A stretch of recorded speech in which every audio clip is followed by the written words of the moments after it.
अस्सलाम वालेकुम dear students, कैसे हैं आप सब। उम्मीद करता हूं कि आप सब घर वाफियत से होंगे। तो आज के दिन हम metric space 3 dimensional Euclidean space R3 को डिस्कस करेंगे। ये कहता है कि this metric space consist of the set of order triples of real numbers x is equal to xi1 xi2 xi3 y is equal to eta1 eta2 eta3 etcetera and the Euclidean metric defined by. कहता है कि हमारे पास ये जो matric space होगी ना, इसमें set of यानी कि ये हमारे पास सेट ऑफ ऑर्डर ट्रिपल्स होंगे रियल नंबर्स के इस तरह के, और ये यूक्लिडियन मैट्रिक इस पे इस तरह डिफाइन की गई है। ठीक है, यानी कि ये यूक्लिडियन मैट्रिक जो है ना इस तरह डिफाइन की गई है। हमने साबित करना है कि ये जो 3 डायमेंशनल यूक्लिडियन स्पेस R3 ये जो हमारे पास मैट्रिक है ना, ये हमारे पास एक मैट्रिक स्पेस है। ठीक है, इसको हमने साबित करना है कि ये वाली चीज़ जो है ये एक मैट्रिक स्पेस है। तो मैट्रिक स्पेस साबित करने के लिए सबसे पहले इसका क्राइटेरिया देख लेते हैं। ठीक है, मैट्रिक स्पेस का सबसे पहले हम क्राइटेरिया देख लेते हैं। ठीक है, मैट्रिक स्पेस होती क्या है। मैट्रिक स्पेस हमारे पास ना एक फंक्शन होता है, हमारे पास एक फंक्शन होता है, यानी कि इस चीज़ को हम मैट्रिक स्पेस का नाम देते हैं। और ये हमारे पास डी एक फंक्शन होता है, distance function x cross x से लेके r तक। ठीक है, इसकी सबसे पहली प्रॉपर्टी होती है m1। 4 प्रॉपर्टीज़ होती हैं, वो हमने फुलफिल करवानी होती है। सबसे पहली प्रॉपर्टी होती है, इसको हम m1 का नाम देते हैं। इसमें ये कहता है कि ये हमारे पास यानी कि जो भी आंसर आए ना dx, y का जो भी आंसर आए वो रियल वैल्यूड होना चाहिए, रियल वैल्यूड, फाइनाइट होना चाहिए। ठीक है, और नॉन नेगेटिव होना चाहिए। नॉन नेगेटिव का मतलब क्या है कि वो greater than r equal to 0 होना चाहिए। ठीक है, ये सारी चीज़ें हम प्रूव करेंगे। m2 जो है, m2 हमें क्या कहता है, m2 हमें कहता है कि dx, y का आंसर 0 आए कब, if and only if x बराबर हो y के, यानी कि अगर ये दोनों पॉइंट्स आपस में सेम कर दें तो हमारे पास आंसर 0 आएगा। तीसरी प्रॉपर्टी हमारे पास आती है सिमेट्री प्रॉपर्टी। ठीक है, तीसरी प्रॉपर्टी को नाम देते हैं सिमेट्री, और ये हमें कहती है कि dx, y का आंसर इक्वल आना चाहिए dy, x के। और चौथी प्रॉपर्टी आती है हमारे पास ट्राइंगुलर इनइक्वालिटी। ठीक है, ट्राइंगल इनइक्वालिटी। और ये वाली प्रॉपर्टी हमें कहती है कि dx, y जो है इसका answer less than r equal to आना चाहिए dx, z और प्लस dz, y, यानी कि x से y डायरेक्ट है, लेकिन अगर इसमें हम कोई z पॉइंट ले आएँ तो फिर ये चीज़ less than r equal to होनी चाहिए इससे। ठीक है, ये 4 प्रॉपर्टीज़ हैं, इनको हम सेटिस्फाई करवाएंगे। अगर ये 4 की 4 प्रॉपर्टी इस पर सेटिस्फाई हो जाए तो हमारा प्रूव हो जाएगा कि ये हमारे पास क्या है, एक मैट्रिक स्पेस है। ठीक है, तो चलिए आइए हम स्टार्ट करते हैं। सबसे पहले ना हम प्रॉपर्टी नंबर m1 यानी कि पहली प्रॉपर्टी लेके चलते हैं।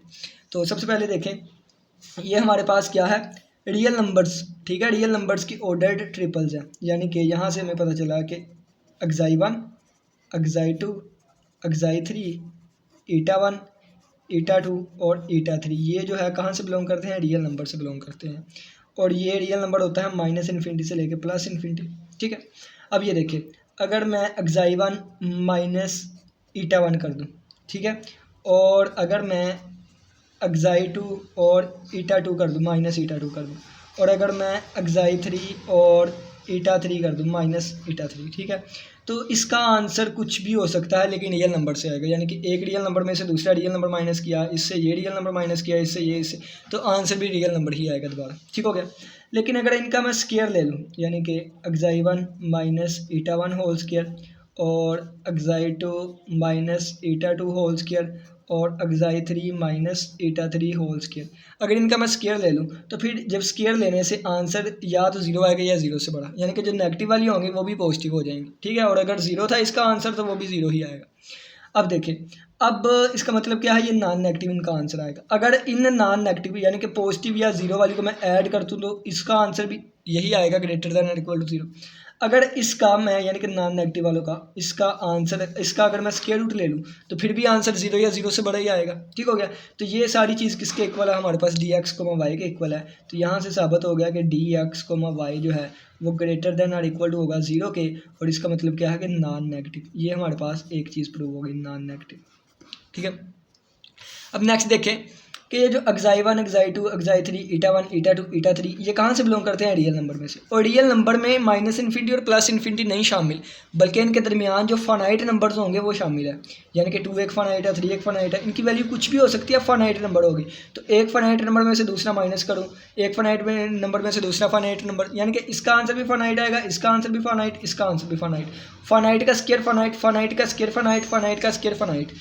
3 फाइनाइट नंबर्स को ऐड कर दूंगा तो फिर भी फाइनाइट, उसका स्क्वायर रूट लूँगा फिर भी फाइनाइट। तो यहाँ से हमारे पास साबित हो गया कि डी एक्स वाई जो है ये हमारे पास क्या होगा, फाइनाइट होगा। अब ये देखें, अब एक्साई 1 एक्साई 2 एक्साई 3 ईटा 1 ईटा 2 ईटा 3 कहाँ से बिलोंग करते थे, रियल नंबर में से। इनको सब्ट्रैक्ट किया, ये भी रियल नंबर से बिलोंग किए, ठीक है। इसका यानी कि जब मैंने ऐड कर दिया तो ये भी 0 से बड़े आ रहे हैं, लेकिन आ तो रियल नंबर रहे हैं। जब इनका स्क्वायर रूट ले लिया तो फिर भी रियल नंबर ही आएंगे आंसर, लेकिन आ क्या रहे हैं, पॉजिटिव या 0, ठीक है, यानी कि नॉन नेगेटिव आ रहे हैं, लेकिन आंसर रियल ही आ रहा है। तो यानी कि वैल्यूज ऑफ दिस फंक्शन क्या होगी, रियल नंबर्स होंगे। इस बिना पे इसको कहते हैं रियल वैल्यूड फंक्शन, ठीक है। ये रियल वैल्यूड होगा, ये भी साबित हो गया। तो नॉन नेगेटिव भी साबित हो गया, फाइनाइट भी साबित हो गया, इसका आंसर रियल वैल्यूड भी साबित हो गया। तो ये M1 हमारी प्रूव हो गई। अब चलते हैं हम M2 पे। अब हम चलते हैं M2 पे, M2 का प्रूव करने लगे। डी एक्स वाई 0 रखेंगे तो ये आएगा, इसको इक्वल रखेंगे तो ये वाली चीज़ आएगी, ठीक है। तो सबसे पहले हम लेते हैं कि डी एक्स वाई जो है हमने इसको 0 के इक्वल रख दिया। जब इसको 0 के इक्वल रखा तो एक्साई 1 माइनस ईटा 1 होल स्क्वायर और plus एक्साई 2 minus eta 2 whole square और plus एक्साई 3 minus eta 3 whole square और इसके ऊपर आ गया स्क्वायर रूट और इक्वल टू 0, यानी कि इसको 0 के इक्वल रख दिया। अब दोनों तरफ मैं स्क्वायर लूँगा तो यहाँ पर बचेगा एक्साई 1 माइनस ईटा 1 होल स्क्वायर और plus एक्साई 2 minus eta 2 whole square और plus एक्साई 3 minus eta 3 whole square. और इस तरफ भी मैंने स्क्वायर लिया, इस तरफ भी स्क्वायर लिया, स्क्वायर रूट से कैंसिल होकर यहाँ पे 0 का स्क्वायर 0 ही आएगा। अब अगर ये देखें, ये वाली चीज़ें हमने बताई हैं आपको, क्या है कि ये ग्रेटर दैन और इक्वल टू 0 थी, ये भी ग्रेटर दैन इक्वल टू 0 है, ये भी यानी कि नॉन नेगेटिव थी, ये भी नॉन नेगेटिव थी। अब इसका आंसर कभी भी नेगेटिव नहीं आ सकता, इसका आंसर भी नेगेटिव नहीं आ सकता, इसका आंसर भी नेगेटिव नहीं आ सकता, यानी कि इसका आंसर ग्रेटर दैन और इक्वल टू 0 है, इसका आंसर भी ग्रेटर दैन और इक्वल टू 0 है, इसका आंसर भी ग्रेटर दैन इक्वल टू 0 है। तो जो वैल्यूज़ है या तो 0 से बड़ी हो, यानी कि या तो 0 या तो पॉजिटिव हो, उनका स्क्वायर करके ऐड किया जा रहा है तो आंसर 0 ही आ रहा है, नेगेटिव नहीं बल्कि 0 ही आ रहा है। तो इसका मतलब है ये भी पॉजिटिव थी, ये भी पॉजिटिव, ये भी पॉजिटिव, या ये भी 0 ये भी 0 ये भी 0, कोई भी हो सकता है। तो इनको ऐड करने से आंसर 0 आ रहा है। तो कभी भी पॉजिटिव वैल्यू ऐड करने पे तो 0 आ ही नहीं सकता। यानी कि देखें ना, मैं कहूँ कि 2 + 3 + 7 तो कभी आंसर 0 आ ही नहीं सकता। यानी कि तीनों अगर मैं पॉजिटिव वैल्यूज लूँगा तो आंसर 0 आ ही नहीं सकता, ठीक है। तो 0 नहीं आ सकता, यानी कि तीनों अगर पॉजिटिव होती तो कभी आंसर 0 आ ही नहीं था सकता। ये मैं 2 कर देता, ये 0 ये 0, फिर भी आंसर 0 नहीं आ सकता। तो 0 आने के लिए क्या है ज़रूरी कि तीनों का 0 होना ज़रूरी है। यानी कि फिर ये ग्रेटर दैन और इक्वल टू 0 जो था ना, नहीं, ये सिर्फ और सिर्फ इक्वल टू 0 आएगा। क्यों आएगा? क्योंकि यहाँ पे कंडीशन लगा दिया कि इसका आंसर 0 आता है। 0 आता है तो इसका मतलब ये भी 0 ये भी 0 ये भी 0। तो यानी कि एक्साई 1 माइनस ईटा 1 होल स्क्वायर ये भी 0, एक्साई 2 माइनस ईटा 2 ये भी 0 होगा, एक्साई 3 माइनस ईटा 3 इसका स्क्वायर भी 0 इक्वल होगा। ये तीनों 0 करेंगे तो फिर ये 0 आएगा और फिर ये आंसर 0 बनता होगा, ठीक है। अब ये देखें, अब दोनों तरफ मैंने स्क्वायर रूट ले लिया तो ये बन गया xi 1 minus eta 1 is equal to 0 और यहाँ से एक्साई 1 इक्वल टू आ गया ईटा 1 के। इसी तरह ये xi 2 minus eta 2 equal to 0, दोनों तरफ स्क्वायर रूट ले लिया तो ये आ गया एक्साई 2 इज इक्वल टू ईटा 2। और यहाँ से अगर हम देखें तो एक्साई 3 और ये माइनस ईटा 3 इक्वल टू 0, दोनों तरफ से मैंने स्क्वायर रूट ले लिया था, स्क्वायर खत्म हो गया तो यहाँ से आ गया एक्साई 3 इज इक्वल टू ईटा 3, ठीक हो गया। अब हमें पता है x किसके इक्वल था, x हमारे पास इक्वल था एक्साई 1 एक्साई 2 और एक्साई 3 के इक्वल था। अब एक्साई 1 किसके इक्वल है, ईटा 1 के, तो ईटा 1। एक्साई 2 किसके इक्वल आया है, ईटा 2 के। एक्साई 3 किसके इक्वल आया, ईटा 3 के इक्वल आया। तो ये सारी चीज़ y के इक्वल थी, हैंस हमारा साबित हो गया क्या कि x बराबर है y के, तो ये हमने साबित कर दिया। अब हम x is equal to y को लेके चलेंगे और ये वाली चीज़ साबित करेंगे। तो इसका ही आपने उल्ट करना है, अब खुद लेके चलना है इसको। अगर आप मज़ीद डिटेल से ये चीज़ देखना चाहते हैं तो R2 वाले को मैंने साबित किया हुआ है, तो आप उसमें जाके देख लीजिएगा। इसका उल्ट देखें, x इज इक्वल टू रखेंगे y के। x is equal to y रखने का मतलब क्या है कि x की वैल्यू ये है, y की वैल्यू ये है। यानी कि x is equal to y के इक्वल रखा, x की वैल्यू ये है, y की वैल्यू ये है, तो ये इसके इक्वल आ गया, ये इसके इक्वल, ये इक्वल, यानी कि उल्टा ही चलना है बस। तो ये इसके इक्वल, ये इसके इक्वल, ये इसके इक्वल। अब ये चीज़ इधर आके नेगेटिव की हो गई, इसी तरह ये इधर आके नेगेटिव का हो गया, ये इधर आके नेगेटिव का हो गया। अगर ये आंसर 0 आ रहा है तो इसका स्क्वायर भी लूँगा तो आंसर 0 ही आएगा दोनों तरफ, ये वाली यहाँ तक पहुँच गए हम, ठीक है। अब इसका भी आंसर 0, इसका आंसर भी 0, इसका आंसर भी 0, तो तीनों को ऐड करूँगा तो फिर भी आंसर 0 ही आएगा। दोनों तरफ मैं स्क्वायर रूट ले लूँगा तो ये वाली चीज़ बन जाएगी, और यहाँ से dx, y 0 के इक्वल आ जाएगा। यानी कि इसको ही अब आपने उलट प्रोसेस लेके चलना है तो हमारा कन्वर्स प्रूव हो जाएगा, ठीक है, कन्वर्स प्रूव हो जाएगा। यानी कि x = y से हमारा प्रूव हो जाएगा क्या, कि dx, y किसके इक्वल है, 0 के इक्वल, ठीक है। ये अब आपके लिए होमवर्क के तौर पे ये आपने खुद करना है। और अगर आपने जानना है कि ये कैसे करना है, यानी कि मज़ीद फिर भी आपको समझ नहीं आती, तो R2 को मैंने प्रूव किया हुआ है, आप इससे पीछे वाली वीडियो देख सकते हैं, ठीक है। तो चलिए जी अब M3 वाले पे चलते हैं। M3 में हमने सिमेट्री साबित करनी है। क्या सिमेट्री साबित करनी है कि dx, y बराबर है dy, x।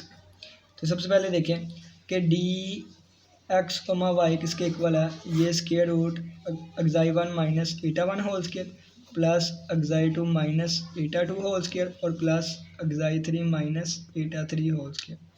अब यहाँ से ना मैं नेगेटिव साइन कॉमन ले लेता हूँ। जब मैं नेगेटिव साइन कॉमन लूँगा तो ये बनेगा eta1 minus xi1 whole square, ठीक है, और प्लस ये बन जाएगा हमारे पास, माइनस कॉमन लिया तो eta2 minus xi2 whole square, और प्लस यहाँ से नेगेटिव साइन कॉमन लिया तो बन जाएगा eta3 माइनस xi3 और होल स्क्वायर, ठीक है। अब ये नेगेटिव साइन स्क्वायर की वजह से पॉजिटिव हो जाएगा तो ये हमारे पास बन जाएगा eta1 minus xi1 whole square, और प्लस ये बन जाएगा eta2 minus xi2 whole square, और प्लस ये बन जाएगा eta3 minus xi3 whole square, और इसके ऊपर स्क्वायर रूट। और अगर आप देखें तो ये हमारे पास dy, x की वैल्यू आ गई। क्यों? क्योंकि ये हमारे पास x, y था, तो इसमें पहले x वाला फिर माइनस y वाला। अब यहाँ पे पहले y वाला फिर x वाला, तो ये हमारे पास, नहीं तो आप पहले भी लिख सकते हैं कि dx, y हमारे पास इक्वल था ये वाला, यानी कि eta1 minus xi1 whole square और plus eta2 minus eta2 whole square और plus xi3 minus eta3 whole square. तो dy, x क्या बनेगा, पहले y वाले एलिमेंट आ जाएंगे, यानी कि ये हमारे पास बन जाएगा eta1 minus xi1 whole square और plus eta2 minus xi2 whole square और plus eta3 minus xi3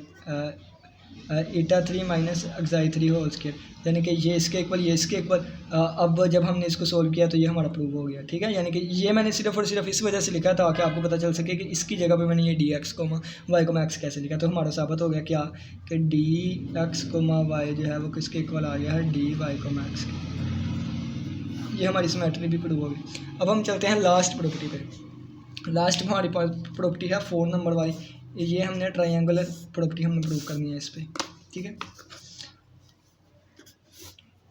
M4 इसको हम कहते हैं triangle property, triangle inequality.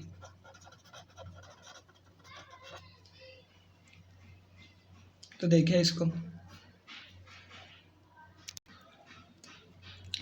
Triangle inequality हमारे पास आएगी dx, y लेस देन और इक्वल टू dx, z और प्लस dz, y। ये वाली चीज़ हमने प्रूव करनी है, ठीक हो गया।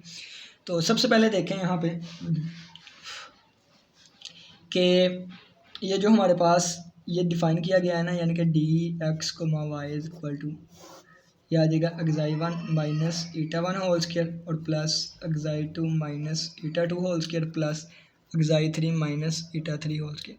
अब यहाँ पे ये जो z है ना, z को हम लेट कर लेते हैं, z इक्वल है phi1, phi2 और phi3, ठीक है। तो हमारे पास फिर dx, z किसके इक्वल आएगा, पहले x वाले एलिमेंट फिर z वाले, तो ये आएगा xi1 minus phi1 whole square, ठीक है, और plus xi2 minus phi2 whole square और plus xi3 minus phi3 whole square. और इसी तरह dy, z, y का आंसर पहले z वाले एलिमेंट फिर y वाले, तो ये आ जाएगा phi1 minus eta1 whole square और plus phi2 minus eta2 whole square और plus phi3 minus eta3 whole square, ठीक है। ये वाली चीज़ें मैं वैसे लिखी है, अभी प्रूफ हमने स्टार्ट नहीं किया। देखें कि ये ना हमारे पास फंक्शन कुछ भी हो सकता है। यहाँ पे तो ये फंक्शन डिफाइन किया गया ना, यानी कि यहाँ पे तो ये फंक्शन डिफाइन किया गया ना, इसकी जगह पे कुछ भी हो सकता है। लेकिन ये ना स्टैंडर्ड डिस्टेंस फंक्शन है R3 में, ठीक है। यानी कि R3 की अगर हम बात करें ना, एक एक्स एक्सिस ले लें, एक हम वाई एक्सिस ले लें और एक हम जी एक्सिस ले लें। ठीक है, कहीं पे यहाँ पे वाई लिया होता है, यहाँ पे एक्स एक्सिस। ठीक है, जैसे भी आप लोगों ने। तो यहाँ पे जो डिस्टेंस डिफाइन होता है ना, यानी कि यहाँ पे जो डिस्टेंस निकालना हो, ये अगर एक्स पॉइंट है, ये अगर वाई पॉइंट है, और एक और हम जी पॉइंट ले लें, अगर इस पे ले लेंगे तो वो क्लीनियर हो जाएगा, अगर लहदा कोई पॉइंट ले लेंगे तो वो हमारे पास नॉन क्लीनियर हो जाएगा। यानी कि ये हमारे पास नॉन क्लीनियर का केस आ गया। और यहाँ पे हम बना लेते हैं क्लीनियर वाला केस, यानी कि ये हमारे पास y है, ये हमारे पास x है और ये हमारे पास यहाँ z ले लेते हैं। ठीक है, एक ही पॉइंट पे, एक ही लाइन पे तीनों पॉइंट है तो वो क्लीनियर, ये नॉन क्लीनियर। अगर तो क्लीनियर है, ठीक है, अगर तो हमारे पास नॉन क्लीनियर है, नॉन क्लीनियर, ठीक है, नॉन क्लीनियर, तो ये हमारे पास एक ट्राइंगल बनाएंगे। क्या बनाएंगे? एक ट्राइंगल। और आपको पता है कि ये वाली साइड क्या होगी, ये डिस्टेंस है किसमें, ये डिस्टेंस है एक्स और वाई के दरमियान, ये डिस्टेंस है एक्स और जी के दरमियान, और ये डिस्टेंस है हमारे पास वाई और जी के दरमियान। तो हमारे पास ट्राइंगुलर इनइक्वालिटी कहती है, यानी कि ये ट्राइंगल, कोई भी ट्राइंगल है तो उसकी एक साइड, कोई भी एक साइड ले लें, कोई भी एक साइड ले लें, तो मैंने फ़र्ज़ किया ये वाली साइड ले ली, तो कोई भी एक साइड जो है वो लेस देन हुआ करेगी बाकी दो के सम से। तो ये हमारे पास आ गई एक्स जी और वाई जी। ठीक है, एक्स जी और वाई जी कह लें, आप अपनी मर्ज़ी इसे जी वाई कह लें, जी वाई भी कह सकते हैं, जी वाई का नाम दे देते हैं, ये ले लें। ठीक है, और ये हमने कह दिया कि जब पॉइंट्स नॉन कोलिनियर थे तो इसको 1 का नाम दे दिया। जब पॉइंट्स कोलिनियर हैं तो उस वक्त लेंथ इक्वल होती है, यानी कि एक्स से जी जाएँ, जी से वाई जाएँ तो वो इक्वल आएगा एक्स से वाई तक, यानी कि एक्स से वाई तक इक्वल आएगा। पहले हम एक्स से जी तक गए और प्लस फिर जी से हम गए वाई तक, तो ये हमारे पास, इसको हम 2 का नाम दे दें, बाय 1 एंड 2, तो ये हमारे पास आ जाएगा जी एक्स कोमा वाई, यहाँ पे लेस देन है, यहाँ पे इक्वल टू है, तो ये लेस देन और इक्वल टू आ जाएगा डी एक्स कोमा जी और plus d z comma y. और यही चीज़ हमने साबित करनी थी, साबित हो गई। अब ये जो इस तरह फार्मूले लिखे हैं ना, इसको इस तरह मैथमेटिकली भी किया जा सकता है। ठीक है, ये देखें ना, यहाँ पे तो स्टैंडर्ड डिस्टेंस फंक्शन बना रहा था, अगर स्टैंडर्ड डिस्टेंस फंक्शन ना बनाता हो फिर हम इसको कैसे प्रोसीड करते, या मज़ीद अगर इसको मैथमेटिकली प्रोसीड करना हो, ये तो हमने इस तरह ग्राफिकली कर दिया ना, अगर इसको मैथमेटिकली प्रोसीड करना हो तो इसके लिए ना यूज़ होती है मिनकोस्की इनइक्वालिटी। ठीक है, तो वो आने वाली लेक्चर्स में हम उसका प्रूफ भी देखेंगे। अभी आपको मिनकोस्की इनइक्वालिटी जो है ना, इसका प्रूफ नहीं पता, ये क्या है नहीं पता, तो हम बेसिक से लेके चल रहे हैं। जब आपको वो पता चल जाएगी ना, तो उस वक्त यही एग्जांपल्स, इसी तरह के एग्जांपल, उसका यूज़ हम देखेंगे, तो वो सारा हम मैथमेटिकली प्रूव करेंगे। ठीक है, तो अभी सिर्फ वही चीज़ें बताई जा रही हैं और वही चीज़ों को यूज़ किया जा रहा है जो कि आपके इल्म में है और आप पिछले सेमेस्टर्स में या पिछली क्लास में पढ़ चुके हैं। तो ट्राइंगुलर इनइक्वालिटी आप पिछले वाले सेमेस्टर में पढ़ चुके थे। अब ये यानी कि ट्राइंगुलर इनइक्वालिटी को थ्योरी वाइज कैसे लिखना है, तो ये मैं लिखा हुआ आपको दिखा देता हूँ। ये देखिए जी, आपके सामने प्रूफ है और ये हम लेके चलें do yourself easy to prove, तो ये मैंने आपको प्रूफ करवा दिया।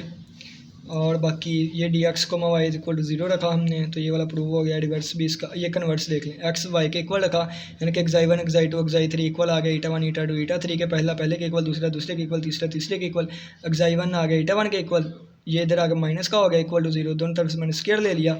सिमिलरली इसी तरह एक्स आई 2 minus eta 2 whole square, x आई 3 माइनस ईटा 3 होल स्क्वायर, तीनों को ऐड करूँगा तो फिर जब लहदा तीनों 0 के इक्वल थे, जब तीनों को ऐड किया तो फिर भी आंसर 0 आएगा, दोनों तरफ स्क्वायर ले लिया, तो ये डी एक्स को वाई की वैल्यू है इक्वल टू 0 आ गया, हैंस प्रूव हो गया। अब कन्वर्ट्स किया है तो पहले मैंने आपको करवा दिया था ये वाला। अब M3 ये वाली हमारे पास सोल्व होगी। M4 पे देखें, ये वाली चीज़ लिखी हुई है, अगर एक्स वाई जी, ठीक है, यानी कि एक्स वाई जी जो पॉइंट है वो आर्कोलिनियर पॉइंट्स होंगे, कहता है इन R3 देन हमारे पास डी एक्स कोमा वाई जो है वो इक्वल आ जाएगा डी एक्स कोमा जी प्लस डी, यानी कि इक्वल टू आ जाएगा ये। और अगर कहता है ये हमारे पास आर नॉन कोलिनियर्स, तो यहाँ पे करेक्शन कर लें कि ये जो हमारे पास पॉइंट है ना, ये वाले पॉइंट, ये एक्स वाई और जी पॉइंट्स है। ठीक है, तो कहता है कि अगर ये हमारे पास x y z are non collinear points होंगे, देन ये हमारे पास एक ट्राइंगल बनाएंगे इन R3 में, and one side of the triangle is less than the other two sides, और अगर एक साइड को हम डी एक्स कोमा वाई का नाम दे, कहता है देन ये लेस देन होगी किससे, बाकी दो साइडों से, इनसे। तो ये हमारे पास लेस देन वाली आ गई, इसको हमने 2 का नाम दे दिया बाय 1 एंड 2, 1 ये थी इक्वल टू वाली, 2 हमारे पास लेस देन वाली, दोनों को कंबाइन किया तो ये लेस देन और इक्वल टू आ गया, ये हमारा प्रूव हो गया। ठीक है, तो चारों प्रॉपर्टी सेटिस्फाई हो गई, तो हेंस हम कह देंगे कि ये हमारे पास एक मैट्रिक्स स्पेस है, यानी कि ये हमारे पास एक मैट्रिक्स स्पेस है। उम्मीद करता हूँ आज की लेक्चर की समझ आई होगी। कल के दिन हम इसको ना एन पे डिस्कस करेंगे, यानी कि हमने आर पे डिस्कस कर लिया, R2 पे, R3 पे डिस्कस कर लिया, अब हम इसको RN पे डिस्कस करेंगे। उम्मीद करता हूँ आज की लेक्चर की समझ आई होगी। किसी बच्चे का कोई भी क्वेश्चन हो तो लाजमी पूछिएगा। इसी के साथ इजाज़त दे, अपना बहुत सा ख्याल रखिएगा। अल्लाह हाफिज़, अल्लाह निगहबान।